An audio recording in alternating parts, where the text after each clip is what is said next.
Assalamualaikum warahmatullahi wabarakatuh. Selamat jumpa kembali di ruang belajar IPA.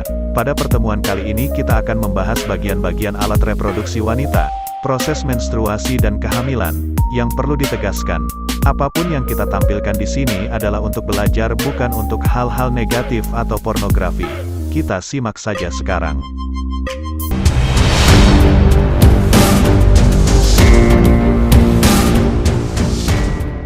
Organ reproduksi pada perempuan terdiri dari ovarium atau indung telur, berjumlah sepasang. Terletak di sebelah kanan dan kiri rongga perut. Ovarium berfungsi menghasilkan sel telur atau ovum, hormon estrogen, dan progesteron. Hormon-hormon ini berfungsi merangsang perkembangan organ reproduksi primer dan mempengaruhi pubertas. Corong infundibulum atau fimbre, berfungsi untuk menangkap sel telur dari ovarium pada saat dilepaskan.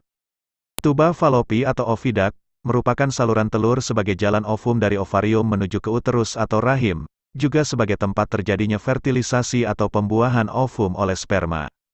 Uterus atau rahim, berfungsi sebagai tempat pertumbuhan dan perkembangan janin. Endometrium atau dinding rahim, adalah lapisan yang membatasi rongga rahim, berfungsi sebagai tempat implantasi atau penanaman embrio. Dinding rahim meluruh saat menstruasi. Serviks atau leher rahim, adalah struktur bagian bawah dari rahim, yang menyempit dan membuka ke arah vagina. Vagina, adalah saluran yang menghubungkan lingkungan luar dengan rahim. Saluran mengalirnya darah menstruasi, dan saluran keluarnya bayi. Fertilisasi dan proses kehamilan.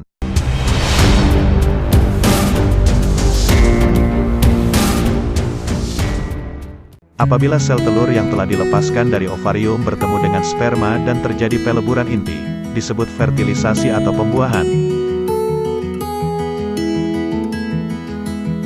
dan akan terbentuk zigot. Zigot mengalami pembelahan berulang-ulang, membentuk embrio. Embrio akan menuju ke rahim,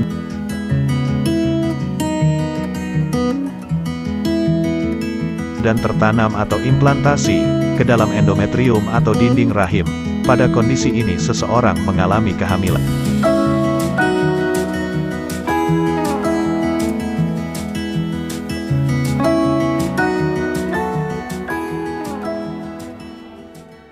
Dan inilah gambaran proses kehamilan. Terjadi pengeluaran sel telur atau ovum dari ovarium. Peristiwa ini disebut ovulasi. Pada peristiwa ovulasi, sel telur akan diterima oleh corong infundibulum atau fimbre. Di tuba Fallopi terjadi fertilisasi atau pembuahan, yaitu peristiwa dibuahinya sel telur oleh sel sperma. Penggabungan inti sel sperma dan sel telur akan menghasilkan zigot. Pembelahan satu sel zigot membelah menjadi 2, kemudian menjadi 4 sel, dan seterusnya. Pembelahan ini terjadi dalam tuba Fallopi. Pembelahan lanjutan. Zigot terus membelah sehingga terbentuk sekumpulan sel seperti buah anggur yang disebut morula. Morula terus mengalami pembelahan sehingga terbentuk blastosit. Blastosit, sering disebut sebagai embrio. Embrio akan menempel dan tertanam pada endometrium atau dinding rahim. Peristiwa ini disebut implantasi. Inilah yang disebut kehamilan. Proses terjadinya menstruasi.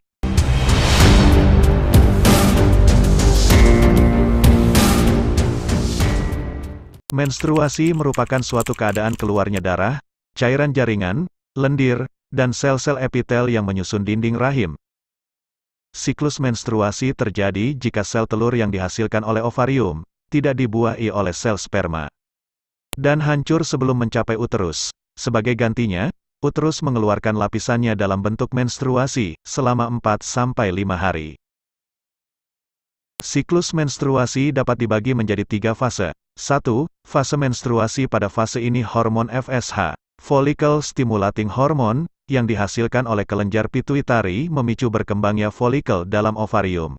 Pada fase ini, dinding rahim meluruh, dan seorang perempuan mengalami menstruasi. Fase kedua adalah proliferasi.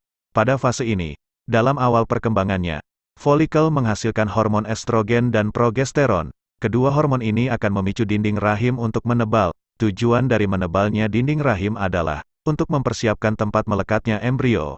Fungsi lain dari hormon estrogen adalah memicu kembali kelenjar pituitari untuk menghasilkan hormon FSH dan LH, atau luteinizing hormone. Peningkatan hormon LH ini akan memicu pelepasan sel telur dari folikel yang telah matang. Proses ini disebut ovulasi.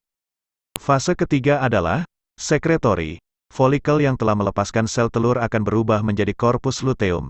Sel telur yang telah diovulasi akan ditangkap oleh fimbriae, dan akan bergerak menuju ke tuba Fallopi. Jika pada saat itu sel telur tidak dibuahi oleh sperma, atau tidak terjadi fertilisasi, maka akan dikirimkan sinyal tertentu pada korpus luteum untuk tidak memproduksi hormon estrogen dan progesteron lagi. Dengan demikian, pada fase ini jumlah hormon estrogen dan progesteron pada perempuan rendah. Rendahnya hormon estrogen dan progesteron menyebabkan jaringan penyusun dinding rahim rusak dan pembuluh darah yang ada pada dinding rahim pecah, sehingga perempuan akan mengalami menstruasi.